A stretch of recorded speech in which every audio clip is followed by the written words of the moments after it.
तळा तालुक्यात राष्ट्रवादी काँग्रेस पक्षाकडून सरई खुर्द जिल्हा परिषद गटाचे उमेदवार गीताताई जाधव व बोरगर हवेली पंचायत समिती गणाचे उमेदवार रवींद्र मांडवकर या दोघांचाही प्रचार जोरदारपणे सुरू असून त्यांचा विजय निश्चित असल्याचे मानले जात आहे। कार्यकर्त्यांनी घरोघरी जाऊन जोरदार प्रचाराला सुरुवात केली आहे। निवडणूक लढवण्यासाठी विरोधकांकडे कोणतेही मुद्दे नाहीत, त्यामुळे कार्यकर्ते आत्ताच आनंद उत्सव साजरा करीत आहेत। खासदार सुनील तटकरे यांनी तळा तालुक्यातील प्रत्येक गावात विकास कामाचा कळस चढवला आहे असे रवींद्र मांडवकर यांनी सांगितले। तर विरोधकांना त्यांचा प्रचार करण्यासाठी कोणतेही मुद्दे नाहीत असे रामदास मोरे म्हणाले।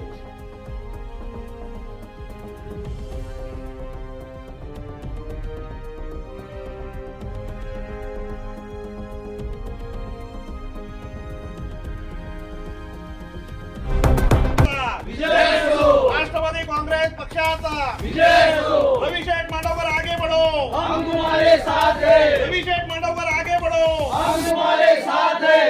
येऊन येऊन येणार कोण, रवि दादाशिवाय दुसरा कोण, येऊन येऊन येणार कोण, रवि दादाशिवाय दुसरा कोण। विरोध करा एकच भीती, मांडवकरांना लीड किती, विरोध करा एकच भीती, गीताताईला लीड किती, विरोध करा एकच भीती, मांडवकरांना लीड किती, विरोध करा एकच भीती, गीताताईला लीड किती। जय हिंद, जय महाराष्ट्र, जय महाराष्ट्र। उपमुख्यमंत्री अजितदादा पवार यांनाही विनम्र अभिवादन करून या कोकणचे भाग्यविधाते सुनीलजी तटकरे साहेब, या श्रीवर्धन मतदारसंघाचे महिला बाल कल्याण मंत्री माननीय आदित्य तटकरे, आमचे भाई अनिकेत भाई यांच्या या कार्याला सलाम करतो आणि या तालुक्यात जे त्यांनी विकासाची गंगा वाहिलेली आहे त्या माध्यमातून मी इलेक्शन बोरगर हवेली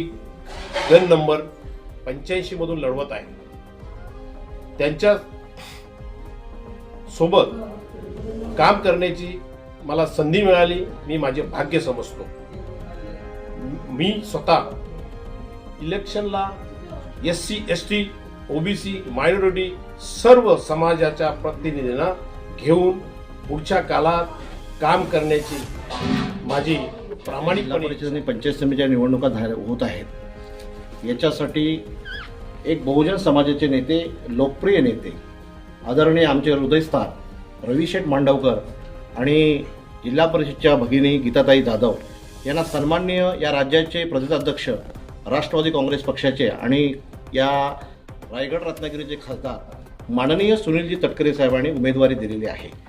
आणि खऱ्या अर्थानं तळा तालुका निर्माण झाल्यापासून आज तक आहेत आमच्या सर्वच समाजाच्या बांधवांनी, बहुजन समाजाने तटकरे साहेबांचा हात बळकट करण्यासाठी निश्चितपणे 4 पंचायत समिती आणि 2 जिल्हा परिषद हे वारंवार निवडून दिलेले आहेत।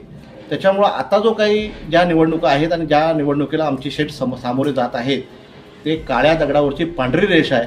फक्त आमचं एकच म्हणणं आहे, विरोधकांना भीती कसली, मांडवकरांना लीड किती, अशा प्रकारची लीडची अपेक्षा आहे। विजय हा काळ्या दगडावरची पांढरी रेष आहे। विरोधकांना त्यांच्या विरोधात प्रचार करण्यासाठी कोणतेही मुद्दे नाहीत, कारण शेठनी जो समाजकारण आणि राजकारणाचा वारसा जपलेला आहे त्यांच्या आजोबापासून त्यांच्या